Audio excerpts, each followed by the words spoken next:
Hello, hi guys! Magandang hapon sa inyo lahat. This is Chin Rodriguez from my Sagrada channel, a faith healer, also mata reader. So ngayong hapon na to, tignan natin nagsasabihin sa iyo ng ating mga gabay. So this is special gabay for the month of March 18 hanggang March 25 for the sign of Taurus. So Taurus, welcome to my channel. Ano kayang messages, advices ng Spirit Guides ang ating masasaga for today's video? Kano naman kayang energy or kaganapan sa buhay ng mga Taurus ang ating mga hagilap. So guys, this reading is a general reading lamang, hindi lahat makaka-resonate. Kunin lamang po makaka-relate sa inyo and comment down below kung kaninong energy ang ating nasagot. And of course, don't forget to like and subscribe my channel and hit the notification bell for more videos update. Kasi maraming salamat po sa mga walang sawang pagsuporta sa aking channel, lalo na yung hindi nag-i-skip ng ads, naway pagpalain kayo ng Diyos at may kapal, siksik liglig na gumapaw na biyayang manabalik sa inyo. So let's see what is the messages for you ng ating mga gabay. Angel Spirit Messages give information for the sign of Taurus. Ano kaya gusto sabihin sa iyo ng ating mga Angel Spirit Guides? So there's a strength card, confidence, no? Kung baga kailangan mong lakasan ng iyong loob, maging matibay, maging malakas. There's the hangman for a new perspective. Baguhin mo yung pananaw or mindset mo. There's a devil energy or something temptation or something abusive or something negativity na nakasagap dito. Because there's a three of cups for a third party or either a celebration. And because there's a page of swords that get more information, no? Marami ka pang malalaman dito at marami ka pang matutuklasan. And because there's a temperance for a perfect timing. So this is the moment, kung may mga bagay kang matutuklasan at malalaman mo na. And the two of pentacles for a balance. Maging balance ka. No, kumbaga let go of your fear, palitan mo yan ng confidence. So, kailangan maging balance ka sa mga gagawin mong action. So, let's see what is the hangman. Ano yung nagbibigay the hangman? So, there is the five of wands, complication, no? Kumbaga sinasabi dito, baguhin mo ang iyong mindset. And of course, magkakaroon ng delays and something cancellation because of complication, no? The five of wands is a competitor or something of negativity. And of course, there's a five of pentacles. So suddenly guys, with the devil energy, maaaring merong nagbibigay sa iyo dito ng financial loss or something, may gumagawa ng eksena para magkaroon ka ng financial loss or financial crisis. And of course, there's an eight of swords. And of course, sinasabi dito, kumbaga, you have a full of negativity around you. Kumbaga, napapalibutan ka ng mga toxicities. And of course, there's an information you're feeling imprisonment na parang hindi ka makalis sa situation na napapalibutan ka ng there's a third party or either a friends or relative or related sa'yo na maaaring toxic. So, let's see what is the page of swords. And of course, there is a nine of cups. So, there's an offer. This is the offer na malalaman mo at kumbaga, magkakaroon ka ng message or idea. So, let's see what is the temperance for the Four of Pentacles. Protect your power, protect your energy. Saving money, guys, no? Kumbaga, magtipid ka, mag-isip ka ng about sa finances or how to grow your resource of income mo. Diba? Kailangan mo pangalagaan at proteksyonan at maging kalmado pagdating sa paggastos. So, let's see what is the additional messages for the strength card in the Two of Pentacles. So, there's the page of Wands. So there's a new fresh ideas and of course a good news. What is the hangman of the five of wands? So there's the ten of pentacles, happiness. No, at the end of the time magiging masaya ka dito. There is a happiness inside the story. No, maaring kumbaga at the end of the time magiging masaya ka, no? May mga bagay lang na kailangan mong baguhin ang iyong pananaw kasi yun yung nagbibigay komplikasyon. The devil and the five of pentacles represent the page of pentacles, investment. So, ibig sabihin dito, mali ka sa pagbibigay ng, kumbaga mag-ingat ka sa mga investment or something, kumbaga sa, baka ma-investments ka or there's an investment na kailangan mo pag-ingatan, no? So, let's see what is the three of cups and because the eight of swords. So, there is the three of swords. See, marami na iingat behind your back, even your friends. No, mag-ingat ka. Napapalibutan ka ng mga inggitera. So, let's see what is the page of swords. And of course, the nine of cups. So, papaliwanag daw natin ha, guys. Kasi ito, there's a friend. There's a friend and the eight of swords. Ito yung mga friend mo na toxic. And of course, the three of swords is a inggitera or inggit or galit, something like that. So, there's the Page of Swords and of course the Knight of Cups. Represent the Page of Cups na makinig ka sa intuitions mo.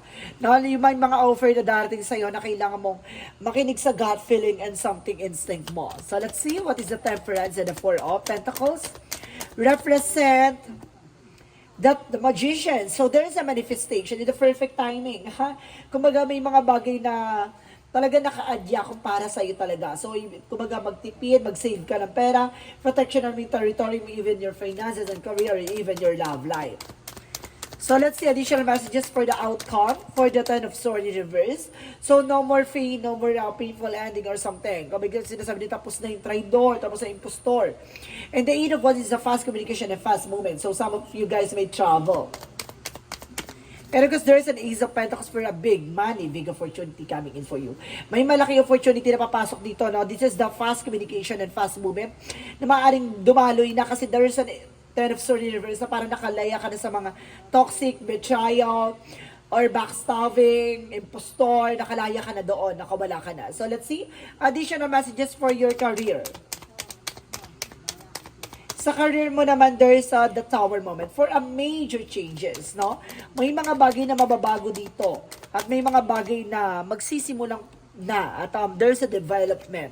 And the Sun card is here for a pure positive outcome. So this is the moment na parang magiging maganda na ang resulta pagdating sa negosyo hanap buhay mo. Additional messages for love life. So there is a Wheel of Fortune. See, there is a destiny to happen. Talaga pagdating sa love life mo, talaga nakatandahan na pagtagpuin kayo at nakatandahan na talaga na kayo ay para sa isa't isa. At the same time, there is the Four of Swords na makinig ka sa intuition and gut feeling mo. No? Alisin mo yung takot at pangamba mo. So let's see additional messages for health. For health, so there is the Seven of Swords. So, kumbaga umiwas ka sa mga bawal sa'yo kasi nagkakaroon ng cheating, lying dito pagdating sa health mo, no? Ibig sabihin, nagpapanggap ka na walang masakit sa'yo or kumbaga may mga bawal na, kumbaga siging kinain ka. The Ace of Wands is a new beginning and new plan. So, ibig sabihin dito, baguhin mo na yung sistema mo na pagdating sa mga bawal ay bawal, no? Wag mong iwasan at wag mong pilitin yung mga bagay at iwasan mo yung mga bawal talaga, diba? So, let's see what is the magical fairy messages.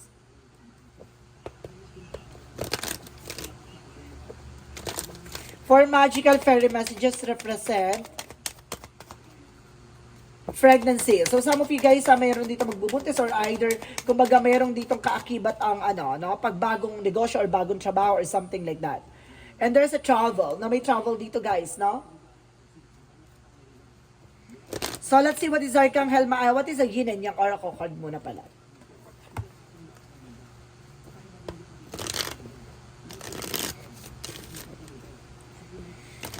For yin and yang oracle card represent what? So there's a control, no? Kumbaga, kontrolin mo yung mga sinasabi mo or yung kumbaga nanggagaling sa bibig mo. No, minsan kasi baka kainin mo rin yan. There's an thoughts, no? Iwasan mo yung mag-isip na kung ano-ano. And there's a separation. There's a separation. Kumbaga, may mga bagay na kailangan mong iwasan, may mga bagay na kailangan mong lumayo or tigilan, no? Kumbaga, separation for the beliefs, separation for the old habits, separation for the person na nagbibigay negatibo sa or toxic. For Archangel Michael messages, so you and your loved ones are safe. No? Mag-ingat ka, kumbaga sinasabi dito, yung mga mahal mo sa buhay ay safe naman daw. At the same time, keep your eyes on your target and intention. Kung ano ba talaga intention mo, doon ka tumutok, no? And believe and trust. So kailangan mo maniwala at magtiwala, no? At the same time, there's a new beginning and fresh start. So magkakaroon ka ng bagong simula at panibagong eksena. No? Maniwala at magtiwala ka na kung karapat dapat sa'yo ay karapat dapat sa'yo. So let's see what is a chakra. So there's a victim, sa maaring biktima ka. And there's a release. No, biktima ka na kailangan mong alisin ang negatibo sa buhay mo. And because there is a vanity, yung mga bisyo, yung mga luho or something na, kumbaga, mahilig ka ba sa alak, or mahilig ka ba sa sigarilyo, mahilig ka ba sa, kumbaga, there's an addiction rather, guys, na kailangan mong iwasan. So let's see additional messages. So So you're on the right path, nasa tamang direction ka ha.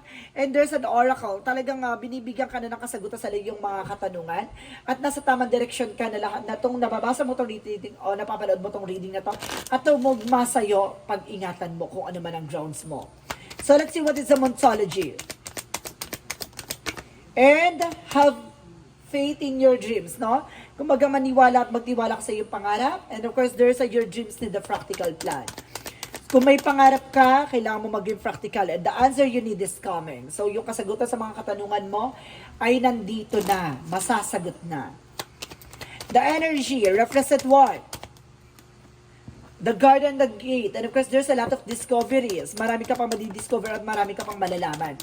And there's a door to the value. So, ibig sabihin dito, bukas ang pintuan about some finances. No? For the kumbaga, for nag-uumapaw na finances and of course career. And if there's a door to romance, may pintuan about sa pag-ibig at pagmamahal. No? Kumbaga, if you were single, may bagong pag-ibig. If you were taken, maaari magkakayo ko ng higher level commitment. So let's see what is additional messages for Angel Spirit. And there is a double mission. Dalawa ang mission mo sa buhay, no?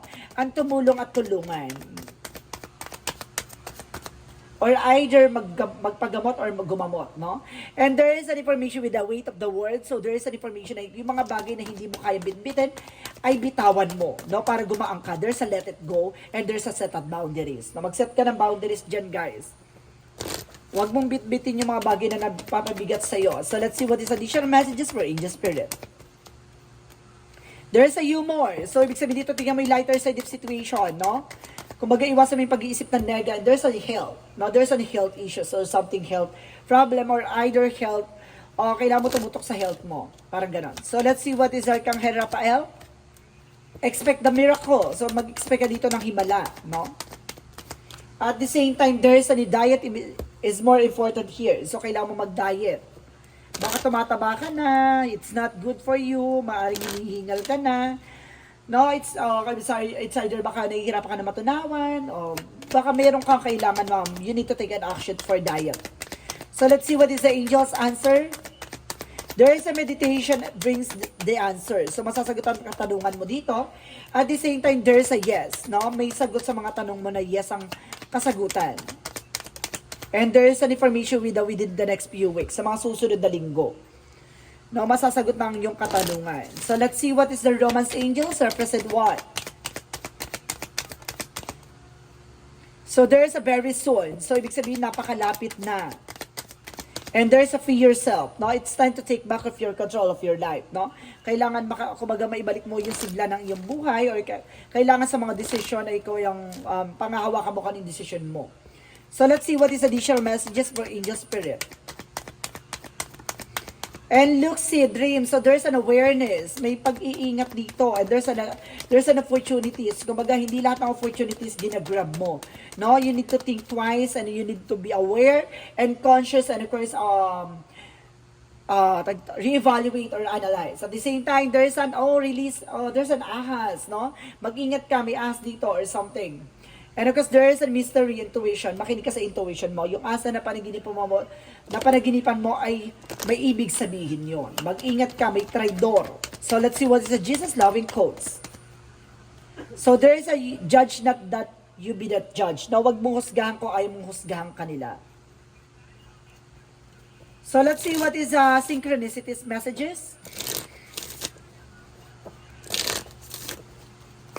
For synchronicities messages. So there is a gentleness. So see, kumbaga, kailangan maging mabuti ka dito or wag ka maging padalos-dalos or something. And there's a bravery, no? Kailangan mo maging matapang. And there's a storm, no? Susubukin ka dito ng iyong there's a storm, para susubukin ka dito ng ng unos or trahedya or something, mag-ingat. So let's see what is the angel's number.